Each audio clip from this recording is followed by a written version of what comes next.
Back in Austin, and I just got the Energea report for August 2025. Let's check it out. So this is a big month because I think this was the first month where the dividends were, oh, here it is, $308. This is the first time it's been over $300 that I can remember, which is great. It's going up. It should be going up. So basically what happens is they split it into dividends and returns. This is how much I invested initially back in like February. This is how much the market value is now. So it's gone up a little bit, and I've also gotten dividends a little bit. And the idea is as this thing matures, the dividends become bigger and bigger and the market value becomes smaller. At the end of this, in like 25 years or something, the dividends will be massive and the market value will go close to zero, and then at some point they'll just close it out.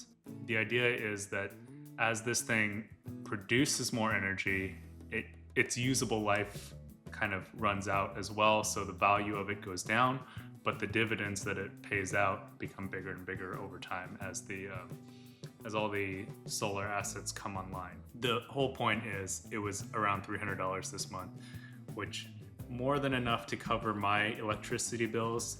So that makes me super happy. In my mind, since I live in this apartment, I can't do solar panels of my own, but I can do something like this to invest in solar in Brazil and do good for the environment and also pay my electric bills with those returns. The other cool thing about this is, like, with all the stuff in the news about tariffs, the end of the IRA, a lot of my friends in California are thinking about getting solar panels on their houses, but this Inflation Reduction Act that gives you a huge rebate on your solar panels for your personal house is going to come to an end. And I think you have to have the solar panels installed by the end of this year to get the credit for it. So they're kind of like rushing to get it done and all this stuff, but obviously this doesn't apply to solar assets in Brazil. So I tell them about this stuff as an alternative. Like, you can get the same, if you ignore the fact that you don't actually have solar panels on your house, you can get the same environmental impact by investing the exact same money that you would have spent to put solar on your house, to put solar in a farm in Brazil, and then use the money that you get back, these dividends that you get back, to pay your electric bill. And in this kind of like hand-wavy way, it's all the same. And actually, it might be even better for the environment. I don't know the exact math on this because I don't live in California, and I guess the electricity rates in California are going bonkers right now.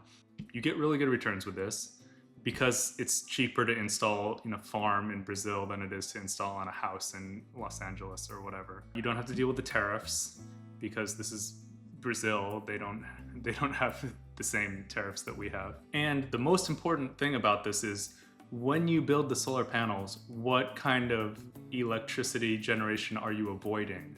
So in the US, we're almost completely off of coal, which is the worst type of electricity generation for the environment. Coal and wood, but I think everybody's off of wood. When you build solar panels in the US, you are avoiding burning of natural gas usually.